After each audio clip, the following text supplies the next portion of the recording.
கந்து வட்டிக்கு காரை வாங்கி ஓலா நிறுவனத்தில் ஊபர் நிறுவனத்தில் இணைச்சு வட்டி கட்ட முடியாம முழுகி போய் காரை வித்துட்டு திரும்ப ஓட்டுநரா மாறிடுறாங்க. இப்ப நீங்க ஆச்சரியமா பாப்பீங்க, நட்டத்துல இயங்கக்கூடிய நிறுவனம் எப்படி எல்லோருக்கும் சலுகை விலையில ஆட்டோ ஓட்டுது.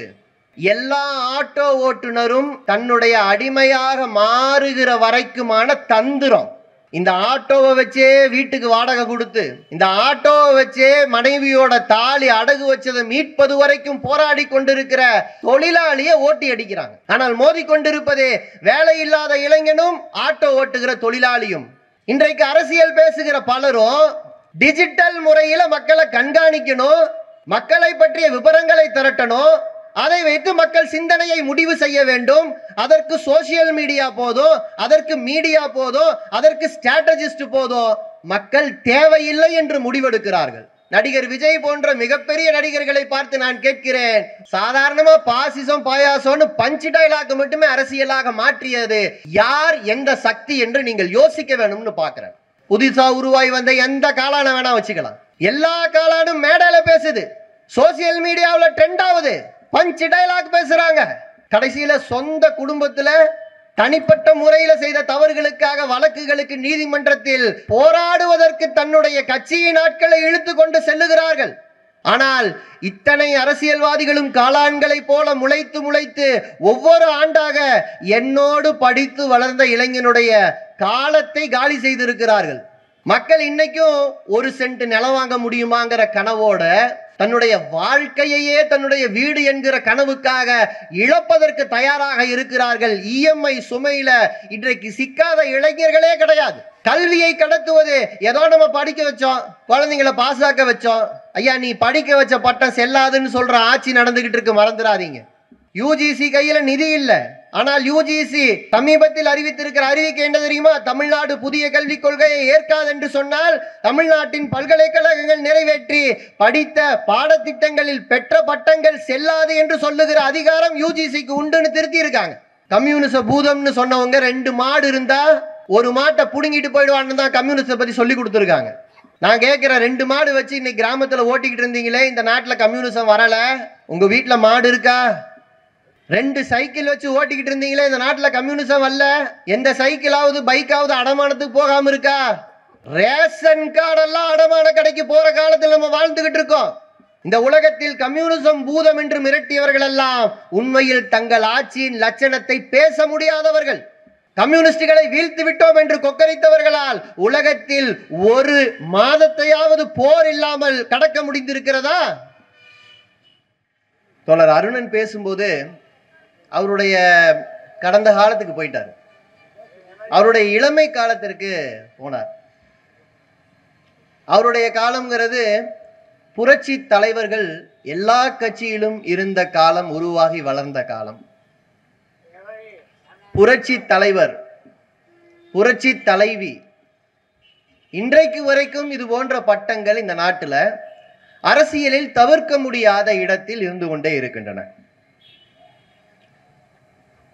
நான் வளர்ந்த காலம்ங்கிறது உங்களுக்கெல்லாம் பையன் நான் இல்லை, இங்கே உட்கார்ந்துட்டு இருக்கிற பெரும்பாலானவர்களுக்கு உங்க வீட்டில் ஒரு குழந்தைய பார்க்குற மாதிரி இருக்கும்.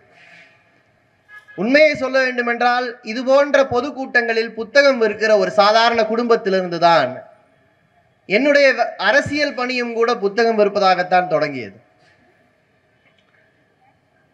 அம்மா கொடுத்த தாய்ப்பாலை விடவும் செங்கொடி கீழே தோழர்கள் வாங்கி கொடுத்த பால் டீ இருக்குல்ல, அது அதிகமாக வந்திருக்கும். நாங்கள் படிக்கக்கூடிய காலத்திலே அமெரிக்கா தான் இன்றைய இளைஞர்களுக்கு கனவாக விதைக்கப்பட்டு கொண்டிருந்தது. ஆனால் என்னோடு படித்தவர்களோடு இப்போதெல்லாம் பேசி பார்க்கிறேன். ஒரு சிலர் அமெரிக்காவில் இப்பவும் இருக்கிறாங்க, ஆனால் எத்தனை நாளுக்கு இருக்க முடியும் என்று தெரியாது. வேறு சிலர் இன்னும் அமெரிக்க கனவுகளோடு மேலும் மேலும் ஏதாவது வேலை வாய்ப்புக்காக ஏதாவது ஒன்றை படித்துக் கொண்டிருப்போம், ஏதாவது ஒரு முயற்சி செய்வோம், ஆன்சைட் வேலைக்காக இருக்காங்க. இன்னும் சில பேர் அப்படியே தலைகீழாக ஸ்விக்கி சொமாட்டோவில் டெலிவரி வேலை பார்த்துக்கிட்டு இருக்காங்க. அரசு பணி கிடைக்கும் என்று வங்கிக்கு தேர்வு எழுதி வங்கியிலே பணி செய்கிறார்கள். வங்கியில தேர்வு எழுதுவதையே ஒரு வேலையாக இன்றும் செய்து கொண்டு இருக்கிறவர்களும் இருக்கத்தான் செய்கிறார்கள். இன்றைய இளைஞர்கள் எங்களை போன்றவர்கள் சந்திக்கிற மிக முக்கியமான ஒரு உண்மை என்ன தெரியுமா? உங்க காலத்துல அரசு பணி அல்லது ஒரு மிக முக்கியமான பணி செட்டில் ஆயிடுச்சு வாழ்க்கை அப்படின்னா, அப்படி செட்டில் ஆனவங்க வாழ்க்கையோட சேர்ந்து இருந்த ஒரு முக்கியமான வார்த்தை ஓய்வூதியம். இன்றைக்கு என்னோடு படித்த அல்லது உங்களோட இங்க இருக்கக்கூடிய இளைஞர்கள், உங்களோடு படித்த எல்லோரிடமும் ஒரு முறை அலைபேசியில் அழைத்து பேசி பாருங்கள். ஓய்வூதியம் என்பது கடந்த காலமாக மாறிவிட்டது.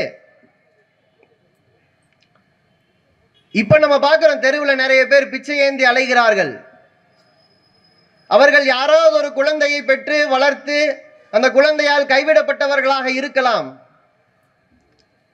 ஆனால் ஓய்வூதியம் பெறுகிற ஒரு முதியவராக இருந்திருந்தால் அவர் கையேந்தி தெருவுக்கு வந்திருக்க மாட்டார். ஓய்வூதியம் உறுதி செய்யப்பட்ட ஒரு குடும்பமாக அவர் இருந்திருந்தால் தன்னுடைய குழந்தை ஒரு குடிகாரனாக மாறிவிட்டது, வேலை இல்லாமல் போய்விட்டது, இதற்கெல்லாம் அவர் கவலைப்பட மாட்டார். தன்னுடைய குழந்தையும் பேரப்பிள்ளைகளையும் கூட காப்பாற்றுகிற இடத்தில் அவர் இருப்பார். ஆனால் என்னுடைய தலைமுறை இளைஞர்களை ஒரு முறை சிந்திக்க சொல்லுகிறேன். நம்முடைய முதுமை காலம் எப்படி இருக்கும்? நம்முடைய குழந்தைகள், நம்முடைய எதிர்காலம் என்பது நம்முடைய குழந்தைகளின் தயவில் அவர்களுக்கு சுமையாய் வாழக்கூடியதாக இருக்குமா என்று நினைத்து பார்த்தால் ஒரு நிமிடம் கதி கலங்குதா இல்லையா? இது மிக முக்கியமான கேள்வி நான் நினைக்கிறேன். ஓய்வூதியம் நம்முடைய கண்ணுக்கு முன்னாலேயே எப்படி திருடப்பட்டது? ஓய்வூதியம் என்பது உரிமை என்கிற அந்த சொல்லே இன்றைக்கு எப்படி களவாடப்பட்டது? அது கூட பரவாயில்லைங்க, வேலைங்கிறதே இன்னைக்கு இல்லாமல் ஆக்கப்படுது. பார்ட்னர்ன்றான். நீங்க இன்னைக்கு ஆட்டோ ஓட்டிட்டு இருக்கிறவரை போய் கேளுங்க. இந்த திருச்சியில் ஆட்டோ ஓட்டுறவங்களுக்கு இன்னைக்கும் வீட்டுக்கு வீடு போய் ஆட்டோ ஓட்டுவாங்க. சென்னைக்கு வந்தீங்கன்னா தெருவில் ஆட்டோ ஓட்டிட்டு இருந்தா முதல்ல எல்லாம் கை போடுறதுக்கு ஆள் நிறைய பேர் இருக்கும். கையை போடுவாங்க, வண்டி ஏறுவாங்க, பேசுறது ரேட்டு. இன்றைக்கு கையில செல்போனை வச்சு யாராவது உத்து பார்த்துக்கிட்டு இருந்தா ஆட்டோக்காரர் போய் கேட்கணும், ஓலா ரேட்டுக்கு நான் வரேன், நீங்க வரீங்களான்னு. ஓலா என்கிற செயலியை உருவாக்கி அந்த நிறுவனத்தின் வசம் ஒரே ஒரு கார் கூட சொந்தமாக இல்லை. ஆனால் அவன்தான் மிகப்பெரிய கார் ஓட்டுகிற, ஆட்டோ ஓட்டுகிற, பைக் ஓட்டுகிற முதலாளி என்கிற நிலைமை வந்திருக்கிறது. அவன் முதலாளியா மாறிட்டான். ஆனால் கார் வைத்திருக்கிறவர் ஓலா என்கிற நிறுவனத்திடம், அது அல்லது பல பேர்ல இருக்கிற நிறுவனத்திடம், இங்க வந்து ரெட் டாக்ஸியா இருக்கலாம், இங்க வேற ஏதாவது பேரா இருக்கலாம், சொந்தமாக கார் வைத்துக் கொண்டிருக்கிற ஒருவர் யார் செயலியை வைத்திருக்கிறாரோ அந்த நிறுவனத்திடம் வேலை பார்ப்பதை விட கொடுமையாக பார்ட்னர்ங்கிற பேர்ல சுரண்டப்படுறான். கந்து வட்டிக்கு காரை வாங்கி ஓலா நிறுவனத்திலே, ஊபர் நிறுவனத்திலே இணைச்சு வட்டி கட்ட முடியாம முழுகி போய் காரை வித்துட்டு திரும்ப ஓட்டுநரா மாறிடுறாங்க. அந்த நிறுவனம் என்ன லாபம் சம்பாதிக்குதுன்னு தெரியுமா? உண்மையை சொல்ல போனா அந்த நிறுவனம் லாபத்தில் இயங்கவில்லை, அந்த நிறுவனம் நட்டத்தில் இயங்குது. இப்ப நீங்க ஆச்சரியமா பார்ப்பீங்க, நட்டத்தில் இயங்கக்கூடிய நிறுவனம் எப்படி எல்லோருக்கும் சலுகை விலையில் ஆட்டோ ஓட்டுது? ஏன் அவனும் நட்டத்தை சந்திச்சு ஆட்டோவையும் நட்டத்தில் ஓட்டுவது என்பது எல்லா ஆட்டோ ஓட்டுநரும் தன்னுடைய அடிமையாக மாறுகிற வரைக்குமான தந்திரம். இன்னைக்கு ஆட்டோ ஓட்டுநர்கள் போராடுறாங்க. யாருக்கு எதிராக தெரியுமா? பைக் டாக்ஸிக்கு எதிராக. நான் இந்த பைக் டாக்ஸி ஓட்டக்கூடிய இளைஞர்களை பார்த்து கேட்கிறேன், பைக் டாக்ஸி ஓட்டுவது என்பதுதான் என்னுடைய வேலை என்று உங்கள் வீட்டிலே நீங்கள் சொல்ல முடியுமா? ஆணோ பெண்ணோ, இப்ப ஆணு ஓட்டுறாங்க, பெண்ணு ஓட்டுறாங்க. இதை வைத்துத்தான் நான் என் வாழ்க்கையை ஓட்ட போகிறேன், இதை வைத்துத்தான் நான் வாடகை கொடுக்க போகிறேன், இதை வைத்துத்தான் பள்ளி குழந்தைகளுக்கு கட்டணம் கட்ட போகிறேன் என்றெல்லாம் நீங்கள் சொல்ல முடியுமா? அது ஒரு வேலை வாய்ப்பாக மற்றவர்களை விடுங்கள். அந்த வண்டியை ஓட்டுகிற அந்த இளைஞர்களை பார்த்து கேட்கிறேன், நீங்கள் அதை ஒரு மரியாதையான வேலை வாய்ப்பாக, இதைத்தான் நான் வாழ்நாள் முழுக்க செய்ய போகிறேன் என்று சொல்லுவீர்களா என்று கேட்டால் கிடையாது. எதுக்கு தெரியுமா? அந்த இளைஞன் அந்த வாகனத்தை வச்சுட்டு ஓட்டிட்டு இருக்கான். பாக்கெட் மணிக்காக ஓட்டுவோம், வேலை கிடைக்கும் வரை ஓட்டுவோம், வேலைக்காக தேர்வு எழுதி இருக்கிறேன் முடிவு வரும் வரை ஓட்டுவோம். ஆனால் வறுமையை ஓட்டுவதற்காக அவன் ஓட்டிக்கிட்டே இருக்கான் அந்த இளைஞனோ இளைஞியோ. ஆனா அவங்கள வச்சு இந்த ஓலா ஊபர் போன்ற நிறுவனங்கள் யாரை ஓட்டுகின்றன தெரியுமா? இந்த ஆட்டோவை வச்சே வீட்டுக்கு வாடகை கொடுத்து, இந்த ஆட்டோவை வச்சே மனைவியோட தாலி அடகு வச்சதை மீட்பது வரைக்கும் போராடி கொண்டிருக்கிற தொழிலாளியை ஓட்டி அடிக்கிறாங்க. ஆனால் மோதி கொண்டிருப்பதே வேலை இல்லாத இளைஞனும் ஆட்டோ ஓட்டுகிற தொழிலாளியும். இந்த பிரச்சனை எங்கிருந்து வருது? இந்த பிரச்சனைக்கெல்லாம் மூல காரணம் என்ன என்று தெரியாமல் இருப்பதிலிருந்து வருது. எனக்கு முன்னால் பேசிய தோழர் அருணன், இந்த நாட்டில் மத நல்லிணக்கம் ஏன் சிதைக்கப்படுகிறது, மத மோதல்கள் ஏன் உருவாக்கப்படுகின்றன, இவற்றுக்கெல்லாம் பின்னால் இருக்கிற திசை திருப்பல் நோக்கம் என்னங்கிறத பத்தி பேசினார். நான் திசை திருப்பல் நோக்கத்திலிருந்து கொஞ்சம் மாறி நமக்கு என்ன வேண்டும் என்று பேசாமல் இந்த திசை திருப்புகிற மோடி வித்தையை பற்றி மட்டுமே பேசிக்கொண்டிருந்தோம் என்று சொன்னால் திசை திருப்புறவன நாம் அகற்றிடுவோம்.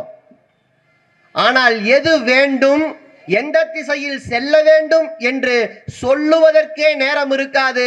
அதையும் சேர்த்து நாம் செய்தாக வேண்டிய கட்டாயத்தில் இருக்கிறோம். ஏனென்றால் நாம் கம்யூனிஸ்டுகளாய் இருக்கிறோம் என்று இந்த மேடையில் பேசுவதற்காக வந்திருக்கிறேன்.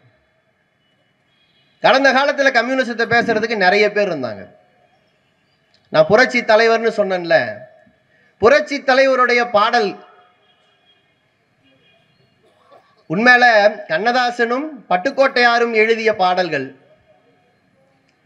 கண்ணதாசன் ஒரு பாடல் எழுதுறாரு, ஏராளமான பாடல் இருக்கு, அரசியல் பேசுற பாடல்கள். எல்லோரும் எல்லாமும் பெற வேண்டும், இங்கு இல்லாமை இல்லாத நிலை வேண்டும், வல்லான் பொருள் குவிக்கும் தனி உடைமை, நீங்கி வர வேண்டும் இந்நாட்டில் பொது உடைமை என்ற ஒரு பாடலை சினிமாவில் பட்டி தொட்டி எல்லாம் பாட வைக்கிறார். இந்த பாடலுக்கு கைதட்டியவர்கள் தான் வாக்கு பெட்டியில் வாக்களித்தார்கள். இந்த பாடலுக்கு கைதட்டியவர்கள் யாருக்கு வாக்களித்தார்கள் என்பதை மட்டும் பார்க்கிற பலரும், பெரிய அரசியல் வித்தகர்கள் பலரும், எந்த லட்சியத்திற்காக எந்த நோக்கத்திற்காக இந்த நாட்டில் மக்கள் அரசியல் மாற்றத்தை விளைவித்தார்கள் என்பதை சேர்த்து பார்க்க வேண்டும் என்று கேட்டுக்கொள்கிறேன். ஏன்னா இன்னைக்கும் நடிகர்கள் பல பேர் அரசியலுக்கு வராங்க, நடிகர்கள் பல பேர் அரசியலுக்கு வருகிறார்கள், நிறைய லட்சியங்களை பேசுகிறார்கள். ஆனால் அந்த லட்சியங்களை உற்று பாருங்கள். கடந்த காலத்தில் நாமெல்லாம் பேசி சில விஷயத்தை உறுதிப்படுத்தி இருந்தோம். அனைவருக்கும் கல்வி, தனியார் பள்ளியில் கிடைக்கலன்னா அரசு பள்ளிக்கு போனால் அரசு பள்ளி சேர்த்து கொள்வதற்கு ஏராளமான கட்டடங்கள் நம்முடைய வரிப்பணத்தில் கட்டப்பட்டு இருக்கிறது. இன்னும் சொல்ல போனா தனியார் பள்ளிகளை விட மிகச்சிறந்த பள்ளிகளாக, மிகச்சிறந்த மருத்துவர்களை, பொறியாளர்களை உருவாக்கிய பள்ளிகளாக இன்றைக்கும் அது செயல்பட்டு கொண்டு இருக்கிறது. ஆனா அது இன்றைக்கும் இருக்கு, அதை காப்பாற்றணுங்கிற உணர்வு நம்ம மனசுல இருந்து அகற்றப்பட்டுக்கிட்டே இருக்கு. மருத்துவமனைகள் ஏராளம் கட்டப்பட்டு இருக்கிறது. ஒரு பக்கம் மருத்துவ கட்டணத்தை பத்தி நம்ம பேசுறோம், அது கையை கடிக்குது. ஆனால் மருத்துவமனைகள் இன்றைக்கும் அரசு மருத்துவமனைகள் ஏராளமாக நம்மை பாதுகாத்து கொண்டு இருக்கிறது. நடிகர் விஜய் போன்ற மிகப்பெரிய நடிகர்களை பார்த்து நான் கேட்கிறேன், உங்களுடைய மேடை பேச்சுல இப்போது எல்லோருக்கும் இருக்கிற இந்த கல்வியை, எல்லோருக்கும் இருக்கிற இந்த மருத்துவத்தை இன்னும் விரிவாக்குவேன் என்று கூட பேச முடியாமல் சாதாரணமா பாசிசம் பாயாசம்னு பஞ்சு டைலாக் மட்டுமே அரசியலாக மாற்றியது யார், எந்த சக்தி என்று நீங்கள் யோசிக்க வேணும்னு பார்க்கிறேன். ஏன்னா கடந்த காலத்தில் அரசியலை தீர்மானிக்கிற இடத்தில் மக்கள் இருந்தார்கள், மக்களுடைய விருப்பங்கள் இருந்தன. எவ்வளவு பெரிய நடிகராக இருந்தாலும் மக்களுக்கு என்ன செய்வேன், எந்த உரிமைக்காக நான் நிற்பேன், எந்த உரிமையை நான் பேசுவேன் என்று சொல்லி வாக்களித்து மக்களுக்கு தெரு தெருவா வந்து சந்திச்சு அதற்கு பிறகு அரசியல் செய்யணும், அப்பதான் அரசியலை நிலைக்க முடியும்னு அதுதான் விதியாக இருந்தது. அது எந்த நடிகராக இருக்கலாம், தெரு தெருவாக வந்து மக்களை சந்திக்காத எந்த அரசியல்வாதியும் கிடையாது. ஆனால் இன்றைக்கு லட்சியம் பேசுகிற அந்த இளைஞர்களை, அந்த அரசியல்வாதிகளை பாருங்க, அவங்க மக்களை சந்திக்க வரல. நான் வெறும் விஷயம் மட்டும் நான் சொல்லல, பல பேரையும் சொல்றேன். ஆனா அரசியல் ஸ்ட்ராட்டஜிஸ்டுகளை சந்திக்கிறாங்க. ஸ்ட்ராட்டஜிஸ்டுங்கிறவங்க யாரு? மக்களுடைய வாக்குகளை மக்களை ஏமாற்றி பெறுவதற்கு பணத்தை வைத்தே எப்படி அதை சாதிக்க முடியும் என்று சொல்லி நடத்தி காட்டியவர்கள். நரேந்திர மோடி என்றால் 2014 வளர்ச்சியின் நாயகன். 2014 ஆண்டிலிருந்து இந்தியாவில் நடந்த பல விஷயங்களை நினைச்சு பாருங்க. ஏடிஎம்ல வரிசையில நின்னமா, அந்த ஒரு விஷயத்தை மட்டும் நினைச்சு பாருங்க. ஏடிஎம்ல எதற்காக வரிசையில் நின்றோம்? நம்முடைய காசு நாம் சம்பாதித்து நமக்கு வந்து சேர வேண்டிய அல்லது நாம் சேமித்து வைத்த பணம் நம்முடைய அவசர தேவைக்கு எடுக்க வேண்டும் என்று சொன்னால் முடியாது. அதை எடுப்பதற்கு ரேஷன், வங்கியில் போட்ட பணத்தை எடுக்க முடியாது என்பது மட்டுமல்ல, வங்கியில போடாம கையில வச்சிருந்தேன் நான் ரொம்ப விவரம்னு நினைச்சவங்க எல்லாம் வங்கியில அந்த பணத்தை கொண்டு போய் போடலைன்னா அந்த பணம் செல்லாது. பணம் செல்லாது என்று அறிவித்து நம் கையில் இருந்த பணத்தை எல்லாம், அது 500 இருக்கலாம், 1000 இருக்கலாம், 10 ரூபாவா இருக்கலாம், வங்கியில் பொறுக்கி கொண்டு போய் போட வைத்த அந்த திட்டம் எதற்காக செயல்படுத்தப்பட்டது என்று கேட்ட பிறகு அதுல எதுக்குமே பதில் இல்லை. ஆனா அதற்கு பிறகு டிஜிட்டல் இந்தியா உருவான போது தெரிந்தது, இவர்கள் இந்த பணத்தை எல்லாம் வங்கியில் போட்டால் டிஜிட்டல் முறையில் இந்த பணத்தை கையாளலாம். இப்படி டிஜிட்டல் இந்தியாவை நோக்கி நம்மளை கொண்டு வந்தாங்க. இப்ப நாம இன்றைக்கு அரசியல் பேசுகிற பலரும் டிஜிட்டல் முறையில மக்களை கண்காணிக்கணும், மக்களை பற்றிய விவரங்களை திரட்டணும், அதை வைத்து மக்கள் சிந்தனையை முடிவு செய்ய வேண்டும். அதற்கு சோசியல் மீடியா போதும், அதற்கு மீடியா போதும், அதற்கு ஸ்ட்ராட்டஜிஸ்ட் போதும். மக்கள் தேவையில்லை என்று முடிவெடுக்கிறார்கள். மக்கள் தேவையில்லை என்கிற முடிவு எங்கிருந்து தொடங்கியது தெரியுமா? அரசியல் மக்கள் வெறும் வாக்காளர்களாக இருப்பதிலிருந்து தொடங்கியது. ஆனால் மார்க்சிஸ்ட் கம்யூனிஸ்ட் கட்சி சோசலிசம் என்கிற லட்சியத்தை பேசுவதற்கு காரணம், அரசியல் மக்களுடையதாக இருக்க வேண்டும், மக்கள் தான் அதை தீர்மானிக்கிறவர்களாக இருக்க வேண்டும் என்கிற லட்சிய தெளிவின் காரணமாக. நாங்க 10 ரூபாய்க்கு 5 ரூபாய்க்கு உண்டியலேந்தி தெரு தெருவா போறோம். மக்களிடம் கோடிக்கணக்கான ரூபாய்களை அதுபோல நாங்கள் வசூல் செய்திருக்கிறோம். அதையெல்லாம் கணக்கு வழக்கோடு மிக தெளிவாக செலவு செய்திருக்கிறோம். நீங்க தேர்தல் ஆணையர்கள், கடந்த கால தேர்தல் ஆணையர்களிடம் போய் கேட்டா எந்த கட்சி மிகச் சரியாக கணக்கு வழக்கு கொடுக்கிற கட்சி என்று கேட்டால் கம்யூனிஸ்ட் கட்சி என்று சொல்லுவார்கள். கம்யூனிஸ்டுகள் தெரு தெருவாக வசூல் செய்து செலவு செய்கிறோம். ஆனா இதே காலகட்டத்தில் 8000 கோடி ரூபாயை ஒரு கட்சி எலக்டரல் பாண்ட் என்கிற பெயரால் வெளிப்படையாக பல்வேறு பணக்காரர்களிடம் திரட்டியது. அந்த கட்சியோட பேர் பாஜக. இது பச்சையாக ஊழல் என்பது நீதிமன்றத்தில் நிரூபிக்கப்பட்டது. அந்த வழக்கை நடத்தியது ஒரு கட்சி. அந்த கட்சியின் பெயர் இந்திய கம்யூனிஸ்ட் கட்சி, மார்க்சிஸ்ட், சிபிஎம்.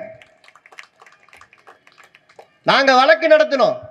ஆனா இப்போது தீர்ப்பு சொன்ன நீதிபதியை பார்த்து நாங்கள் கேட்கிறோம், அந்த வழக்கை நாங்கள் எதற்காக போட்டோம்? அந்த பணம் தேர்தல் முறையை சீரழிப்பதற்காக செலவு செய்யப்படக்கூடாது என்பதற்காக போட்டோம். நடந்தது ஊழல் என்று சொன்னீர்களே, அந்த பணத்தை தேர்தலில் செலவு செய்யக்கூடாது என்று சொல்லுகிற தைரியம் உங்களுக்கு இருந்ததா? ஒரு பல்லில்லாத பாம்பாகத்தானே இந்த நீதிமன்றம் செயல்பட்டு கொண்டிருக்கிறது என்பதையும் இதே மார்க்சிஸ்ட் கட்சி கேள்வி கேட்க நினைக்கிறது. மக்கள் முன்னால் இதை வைக்கிறதுக்கு காரணம், சோசலிசம் என்று சொன்னால் அது எதுவும் அல்ல, விவசாயிகளும் தொழிலாளிகளும் சாதாரண சிறு உழைப்பாளர்களும் சேர்ந்து இந்த நாட்டை ஆள வேண்டும், உலகத்தை ஆள முடியும் என்று காட்டிய லட்சியம். கம்யூனிசம் ஒரு சிந்தனையாக உருவான பொழுது உலகத்தில் முதலாளிகள் நடுங்கினார்கள். அவர்கள் கம்யூனிசத்தை பூதம் என்று சொன்னார்கள்.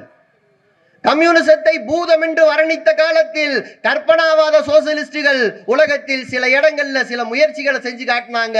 காரல் மார்க்ஸ் என்கிறவர் வந்தார். தொழிலாளிகள் இந்த நாட்டை ஆள முடியும், விவசாயிகள் இந்த நாட்டை ஆள முடியும், உலகத்தையே ஆள முடியும், அதற்கு மிகச் சரியான விஞ்ஞான வகைப்பட்ட பொருளாதார கொள்கையும் அரசியல் கொள்கையும் சோசியலிச தெளிவும் லட்சியமும் வேண்டும் என்று அறிவித்தார். அதற்கு பிறகு உலகத்தையே கம்யூனிச பூதம் ஆட்டி வச்சது. எல்லோரும் எல்லாமும் பெற வேண்டும் என்கிற லட்சியத்திற்கு எல்லோருக்கும் உணவு தர வேண்டும், எல்லோருக்கும் கல்வி தர வேண்டும், எல்லோருக்கும் வேலை தர வேண்டும், இதை ஒரு நாடு செய்ய முடியும், வேலையின்மை இல்லாத ஒரு நாட்டை உருவாக்க முடியும் என்று உலகத்துல வெறும் கனவா மட்டும் பேசிட்டு இருந்த காலத்துல எங்கள் தோழன் பகத்சிங் சொன்னானே, அதுபோல பாலு கழுகாத குழந்தை இல்லாத ஒரு இந்தியாவை உருவாக்க வேண்டும் என்று பகத்சிங் சொன்னானே, அதுபோலதான் உலகத்தில் சோசலிச நாடுகள் அத்தனையும் இயங்கிக் கொண்டிருக்கின்றன. இன்று வரை அதுதான். நீங்க கடந்த காலத்தை விடுங்க, இன்னைக்கு நான் சொன்னேன், நம்முடைய குழந்தைகளுக்கு ஓய்வூதியம் இல்லை, வேலை வேண்டும் என்று கேட்டால் ஸ்விக்கியில் ஜொமேட்டோவில் ஆப்பில் போய் வேலை பார்த்துக்கன்னு சொல்றான். சரி, இன்டர்நெட்ல தாங்க வேலை இப்படிங்கிற நிலைமை வந்த பிறகு இன்டர்நெட் இணைப்புக்கு இன்றைக்கு எத்தனை ரூபாய் கட்டணத்தை ஒவ்வொருத்தரும் செல்போன்ல ரீசார்ஜுக்கு கட்டுறீங்க? இந்த அரசாங்கங்கள் எந்த அரசாங்கமாவது இணையதளம் என்பது மக்களுடைய அடிப்படை உரிமை, இதுலதான் மக்களுக்கு வேலை வாய்ப்பு இருக்கிறது என்று சொல்லுவதற்கு எந்த அரசாங்கத்திற்காவது திராணி இருக்கிறதா? இந்தியாவில் ஒரே ஒரு மாநில அரசாங்கம் இணையதளம் மக்களின் அடிப்படை உரிமை, வீட்டிலிருந்து வேலை வாய்ப்பதுதான் எதிர்காலம் என்றால் அதை சாத்தியமாக்கி அந்த வேலைகளை எங்கள் மக்களுக்கு கொண்டு சேர்ப்போம் என்று சொல்வது கம்யூனிஸ்டுகள் ஆட்சி செய்கிற கேரள மாநிலம். ஸ்மார்ட் வகுப்பறைகள் இன்னைக்கு தேவை, பள்ளிக்கூடங்கள் நவீனமயமாக வேண்டும். இந்தியாவிலேயே அரசு பள்ளிகளை நவீனமயப்படுத்தி தனியார் பள்ளியிலிருந்து சாறை சாறையாக மக்கள் அரசு பள்ளியை நோக்கி படையெடுக்கிறார்கள் என்று சொன்னால் அது கம்யூனிஸ்டுகள் ஆளுகிற கேரள மாநிலத்தில். மக்கள் இன்னைக்கும் ஒரு சென்ட் நிலம் வாங்க முடியுமாங்கிற கனவோட தன்னுடைய வாழ்க்கையையே தன்னுடைய வீடு என்கிற கனவுக்காக இழப்பதற்கு தயாராக இருக்கிறார்கள். இஎம்ஐ சுமையில இன்றைக்கு சிக்காத இளைஞர்களே கிடையாது. ஆனால் உலகத்தில் ஒரே ஒரு லட்சியம், எல்லோருக்கும் வீடு, அதுவும் பாதுகாப்பான வீடு, அதை உறுதி செய்ய வேண்டும் என்று சொன்னது மட்டுமல்ல, உழுபவருக்கே நிலம் சொந்தம் என்கிற முழக்கத்தோடு தன்னுடைய அமைப்பை கட்டியமைத்து விவசாயிகளுக்கு நிலமும் மக்களுக்கு வீடும் உறுதி செய்தது என்று சொன்னால் அது கம்யூனிஸ்ட் இயக்கம். சோசியலிசம் சோசியலிசம் சொல்லும் போது யாருக்கோ புரியாத முழக்கம் இல்லை. நம்ம வீட்டுல குழந்தைக்கு காய்ச்சல்னு வந்து மருத்துவமனைக்கு எடுத்துட்டு ஓடுனா இந்த டெஸ்ட் எடு அந்த டெஸ்ட் எடு 1000 2000 புடுங்கும் பொழுது மருத்துவம் அடிப்படை உரிமை என்று சொல்லி ஒரு கொள்கை இந்த உலகத்தில் சரிபாதி மக்களுக்கு மருத்துவத்தை உரிமையாக்கி அதை தரவும் செய்திருக்கிறது என்று சொன்னால் அந்த லட்சியம் எவ்வளவு பெரிய லட்சியம், அது யாருக்கான லட்சியம்? நான் கல்வியை பற்றி பேசினேன், வேலையை பற்றி பேசினேன். இன்றைக்கு அடிப்படை உரிமையாக மின்சார உரிமை என்று வந்திருக்கிறது. ஸ்மார்ட் மீட்டருங்கிற பெயரால மின்சார உரிமையை பறிக்கிறார்கள். இதை யார் எதிர்க்கிறார்? கம்யூனிஸ்டுகளை தவிர வேறு யார் எதிர்க்கிறார்கள்? கம்யூனிஸ்டுகள் ஆளுகிற கேரள மாநிலம் மிக தெளிவாக அறிவிக்கிறது, நவீன மீட்டர்கள் தேவை, ஆனால் ஸ்மார்ட் மீட்டர் திட்டத்தை மோடி அரசாங்கம் சொல்லுகிற விதத்துல செயல்படுத்த மாட்டோம். என்ன காரணம்? மோடி அரசாங்கம் விவசாயிகளுடைய இலவச மின்சாரத்தை பறிக்கிற விதமாக அந்த திட்டத்தை உருவாக்கியிருக்காங்க. விவசாயிகளுக்கு தரப்படுகிற இலவச மின்சாரம் பறிக்கப்படுமானால் அரிசி விலை, காய்கறி விலை, பருப்பு விலை எல்லாமே உயரும். விவசாயிகளுக்கு நியாய விலை என்றைக்கும் கிடைக்காது. மின்சார கட்டணத்தால் விவசாயி உறிஞ்சப்படுவார், விலைவாசி உயர்வால் மக்கள் உறிஞ்சப்படுவார்கள். இந்த ரெண்டு பேருக்கும் பாதிப்பு இல்லாம செயல்படுத்துகிற ஒரு அரசு மாடல் உலகத்துல இருக்கான்னு கேட்டா சோசியலிச மாடல். சோசியலிச மாடல் சோசியலிச சந்தை என்பதை உலகத்தில் உருவாக்கி காட்டி இருக்கிறது. இன்னைக்கு உலகத்துல பல பேர் சீனாங்கிற ஒரு நாட்டை பார்த்து பல விதமா பேசுறாங்க. நான் கேட்குறேன், சீனாங்கிற ஒரு நாட்டில் ஸ்விக்கி ஜொமேட்டோ மூலமாக உணவு விநியோகம் பண்ணுறவங்க அங்கேயும் தான் இருக்காங்க. அந்த நாட்டில் உணவு விநியோகம் செய்கிற இளைஞர்களுக்கு தரக்கூடிய சம்பளத்தை இந்தியாவில் சட்டக்கூலியாக நம்முடைய உணவு விநியோக செய்யக்கூடிய இளைஞர்களுக்கு இன்றைக்கு வரைக்கும் செய்திருக்கிறதா? குறைந்தபட்ச கூலி அதெல்லாம் விடுங்க. பக்கத்தில் இருக்கிற கேரளாவில் இந்தியாவிலேயே மிக அதிகமான குறைந்தபட்ச கூலியை தீர்மானித்து விட்டு எம்எல்ஏக்களுக்கு இந்தியாவிலேயே மிக குறைவான சம்பளத்தை தீர்மானித்திருக்கிறது. இப்படி ஒரு மாநிலத்தை இந்தியாவிலாவது வேற எங்காவது காட்ட முடியுமா? குறைஞ்சபட்ச கூலி ஏழைக்கு உறுதி பண்ணணும். இதை ஒரு கொள்கையாக அரசின் லட்சியமாக அறிவித்த அரசியல் நடத்துகிறவர்கள் இருக்கிறார்களா? விவசாயிகளும் தொழிலாளிகளும் ஒரு நாட்டை ஆள முடியும்.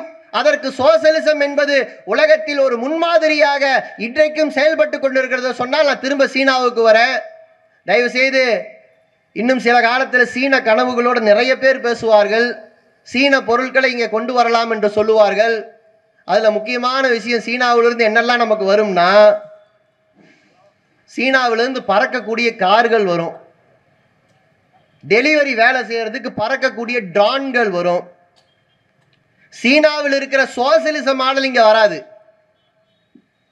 கடும் வறுமையை ஒழிப்போம் என்று ஒரு லட்சியத்தை அவங்க அறிவிச்சாங்க. அந்த லட்சியத்தில் எல்லோருக்கும் வீடு என்று இருந்ததை மாற்றி எல்லோருக்கும் பாதுகாப்பான வீடுன்னு மாத்தினாங்க. எல்லோரும் வாழ தகுந்த வீடுன்னு மாத்தினாங்க. எல்லாருக்கும் குடிநீர் கிடைக்கணும்னு இருந்தது பொதுவான லட்சியம், நம்ம ஊர்ல கூட இருக்கு. ஆனா எல்லோருக்கும் பாதுகாக்கப்பட்ட சுத்திகரிக்கப்பட்ட குடிநீர் லட்சியத்தை மாத்தினாங்க. எல்லோருக்கும் மருத்துவம், பொதுவாக இங்கே கூட மருத்துவமனைகள் இருக்கு, ஆனால் எல்லோருக்கும் உயர்தரமான மருத்துவம், எல்லோருக்கும் பாதுகாப்பான மருத்துவ வசதியை மிக சிறு கிலோமீட்டர்களுக்குள்ள கொடுக்கணும்னு மாத்தினாங்க. இது எல்லாம் கொடுத்து விட்டு கல்வியும் வேலையும் ஒவ்வொரு வீட்டுக்கு இருக்கணும்னு சொல்லி 5 விதிமுறைகளை வகுத்து இதுதான் வறுமை ஒழிப்புக்கான அடையாளம் என்று சொல்லி உருவாக்குறோம். இந்திய நாட்டில் வறுமைக்கான அளவுகோல் என்ன? இந்திய நாட்டில் மாசம் 10,000 ரூபாய் சம்பாதிச்சா ஒரு பணக்காரர் வறுமை கோட்டு கீழே வரமாட்டாரு. 10,000 ரூபாய் மாசம் சம்பாதிச்சா வறுமை கோட்டுக்கு கீழே அவர் வரமாட்டார் என்று சொல்லுகிற துணிச்சல் ஒரு அரசாங்கத்துக்கு இருக்கிறது என்று சொன்னால், இவர்கள் வறுமையை ஒழிக்க பார்க்கவில்லை, ஏழைகளை வறியவர்களை ஒழிக்க பார்க்கிறார்கள் என்பதைத்தான் கம்யூனிஸ்டுகள் திரும்ப திரும்ப சொல்லிக் கொண்டு இருக்கிறோம். சோசலிச லட்சியம் என்பதை இந்த நாட்டில் நாம் திரும்ப திரும்ப பேச வேண்டி இருக்கிறது. ஏனென்றால் அடுத்த தலைமுறை இளைஞர்களுக்கு வேலை என்பது கனவாகிற பொழுது அவர்களிடம் வேலையை கேட்காதே, இந்த முருகனுடைய வேலை கொடுக்கிறேன், நீ என்னுடைய வேலையை செய்வதற்கு வா என்று கலவர கூட்டமாக அழைத்துக் கொண்டிருக்கிறார்கள். கடந்த காலத்தில் அறிஞர் அண்ணா அடுக்குமொழியில பேசியிருக்கார். சாலையோரத்தில் வேலையற்றதுகள் மனதில் விபரீத எண்ணங்கள் என்று சொல்லி. இன்னைக்கு சாலையோரத்துல எல்லாம் இல்லை, நம்ம ஒவ்வொரு குடும்பத்திலையும் ஒவ்வொரு வீட்டுக்குள்ளேயும் வேலையற்றதுகள் இருக்கத்தான் செய்கிறார்கள்.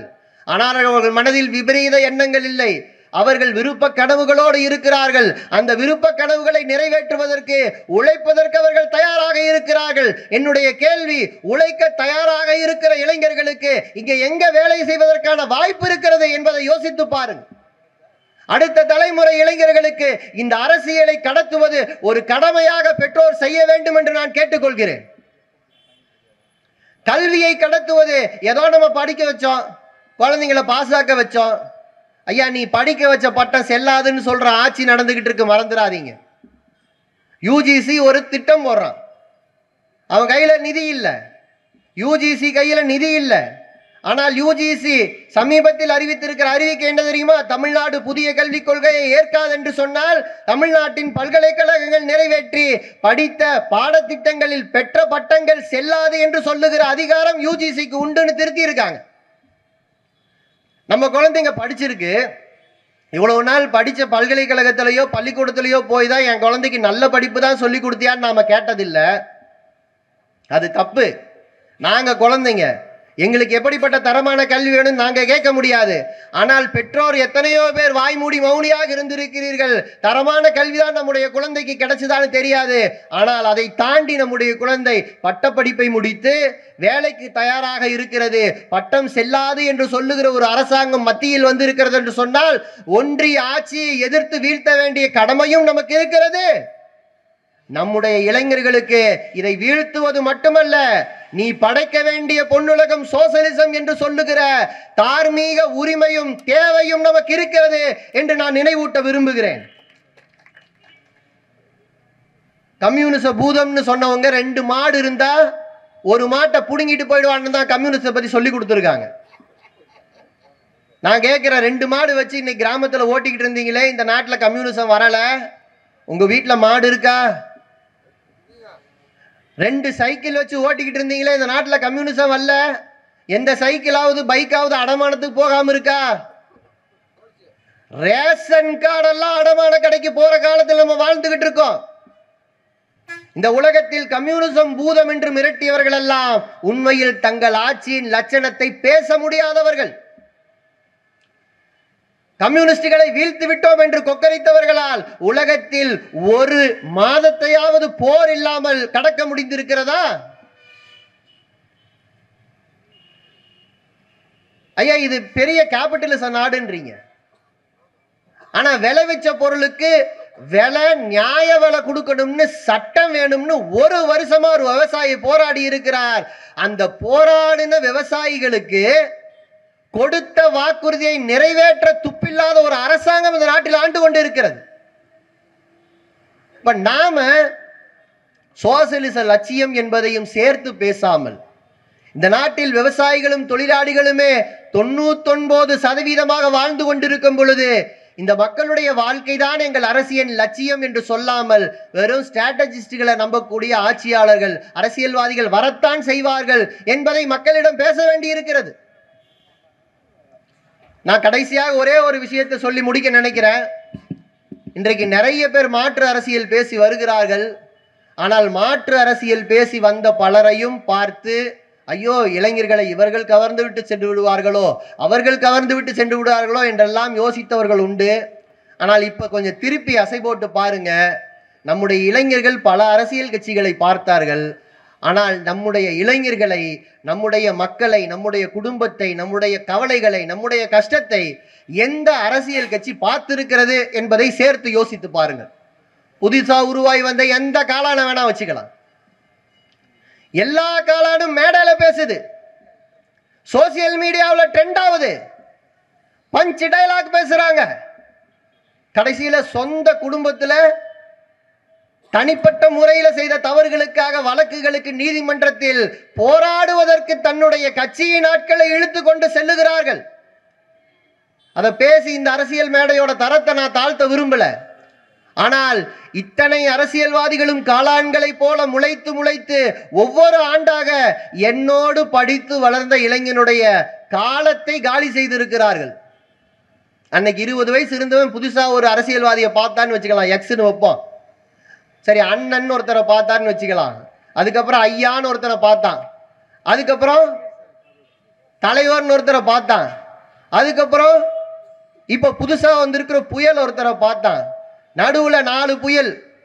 அது ஒரு புயல் பேர் சொன்னாலாம் நீங்க சிரிப்பீங்க. இந்த மெரினா கடற்கரையில போய் ஒருத்தங்க தியானம் இருக்கிறேன்னு சொல்லி ஆரம்பிச்சாங்க. நான் ஓபிஎஸ் சொல்லல, அது வேற புயல். அந்த ஓபிஎஸ் தியானம் இருக்கும்போது இன்னொரு புயல் போச்சு. தீபாங்கிற பேர்ல ஒருத்தங்க பார்க்க வெள்ளையா இருக்காங்க, பேட்டி கொடுக்கறாங்கிறதுக்காக இந்த நாட்டில் அரசியல் தலைவர்கள் உருவானார்கள். நான் கேட்கிறேன், இவர்களை எல்லாம் அரசியல் தலைவர்கள் என்று காட்டுகிற ஊடகங்கள் தானே இந்த நாட்டிலே இருக்கின்றன. இவர்கள் ஒவ்வொரு ஆண்டாக, ஒவ்வொரு வாரமாக, ஒவ்வொரு காலமாக இந்த நாட்டு மக்களுடைய இளைஞர்களுடைய காலத்தை சிதறடித்து கடைசியில நம்முடைய வாழ்க்கையில் ஏதோ அண்ணாமலையும் சீமானும் இன்னும் சிலரும் தான் அரசியலில் மிக முக்கியமான தலைவர்கள், அவர்கள் கருத்துருவாக்கம் செய்கிறார்கள் என்றெல்லாம் காட்டுகிற எல்லைக்கு போனதுக்கு காரணம் அரசியல்னாலே உரிமை முழக்கம் அல்ல என்று மாற்றி வைத்திருக்கிறார்கள். இங்க சாணக்கியர்களாக இருப்பதற்கு பெருமைப்படுகிற அரசியல்வாதிகள் இருக்கிற வரை மக்கள் தோற்றுக்கொண்டே இருப்பார்கள் என்பதை மறந்து விடாதீர்கள். சாணக்கியர்கள் மக்களை தோற்கடித்தவர்கள். சோசலிஸ்டுகள் மக்களை வெல்ல வைத்தவர்கள். சோசலிசம் என்பது இந்த நாட்டின் மக்களுடைய அடிப்படை கனவுகளிலிருந்து உதைத்த தத்துவம். இது உலகின் ஏழை மக்களுடைய தத்துவம், உலகில் ஏழை மக்களை அரியணை ஏற்றிய தத்துவம். அதை இந்த மேடையிலிருந்து பெருமையா சொல்லுவேன். என்னோட கட்சிக்கு இன்னைக்கு மாநில செயலாளராக வந்திருக்கிறவர் இந்த திருச்சியை சேர்ந்த லால்குடியில் சாதாரண இளைஞராக, சாதாரண ஒரு கிராமத்தில் குடிசை வீட்டில் இன்றைக்கும் அவருடைய பெற்றோர் வாழ்ந்து கொண்டிருக்க அவர் எங்கள் கட்சியின் மாநில செயலாளராக அறிவிக்கப்படுகிறார், தேர்ந்தெடுக்கப்படுகிறார். எங்களை போன்ற பிரதிநிதிகளால் தேர்ந்தெடுக்கப்பட்டார். நான் இப்போதும் பெருமையாக சொல்லுவேன், இந்த மேடையில சுற்றி கேட்டுக்கொண்டிருக்கிற சாதாரண இளைஞர்களே, சாதாரண இளம்பெண்களே, உங்கள் கையில் காசு இல்லை, அரசியலில் நமக்கெல்லாம் எதிர்காலம் இருக்குமா என்று நினைக்காதீர்கள். எங்கள் உண்டியல்களை ஏந்தி எங்களுடைய வேட்பாளர்களை வெற்றி பெற செய்திருக்கிறோம்.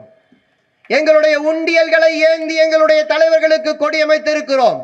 இதோ நான் இன்று பேசுகிற மேடை நாங்கள் சாதாரணமாக உண்டியலை ஏந்தி மக்களிடம் வசூலித்த பணத்திலே போடப்பட்ட மேடை.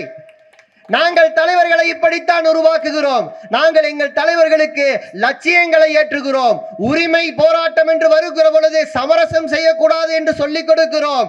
நாங்கள் பாசிஸ்டுகளுக்கு எதிராக உயிரை விடுங்கள், பின்னால் உயிர் கொடுப்பதற்கு நாங்கள் இருக்கிறோம், நம்பிக்கையோடு முன்னே செல்லுங்கள் என்று சொல்லுகிறோம். எனவே மக்களே, கம்யூனிஸ்டுகளை நம்புங்கள். மக்களுக்கான அரசியல் இன்றைக்கும் உயிரோட்டமாக இருக்கிறது என்று சொன்னால் சோசலிச லட்சியத்தை நம்பி, கம்யூனிஸ்டுகள் சாதாரண தொழிலாளிகளையும் விவசாயிகளையும் நம்பி, சாதாரண உழைக்கும் மக்களை நம்பி இந்த நாட்டிற்கு யார் சொத்து உருவாக்குகிறார்களோ அவர்களுடைய சொத்துக்கள் களவு போக கூடாது என்கிற ஒரே ஒரு லட்சியத்தை வைத்துக் கொண்டு ஒரு புதிய இந்தியாவை, ஒரு புதிய உலகத்தை படைப்பதற்காக வந்து நின்று கொண்டிருக்கிறோம். நீங்கள் ஆதரிக்க வேண்டும், வளர்த்தெடுக்க வேண்டும், என்றைக்கும் காது கொடுக்க வேண்டும் என்று கேட்டு நான் என்னுடைய உரையை நிறைவு செய்கிறேன். நன்றி, வணக்கம்.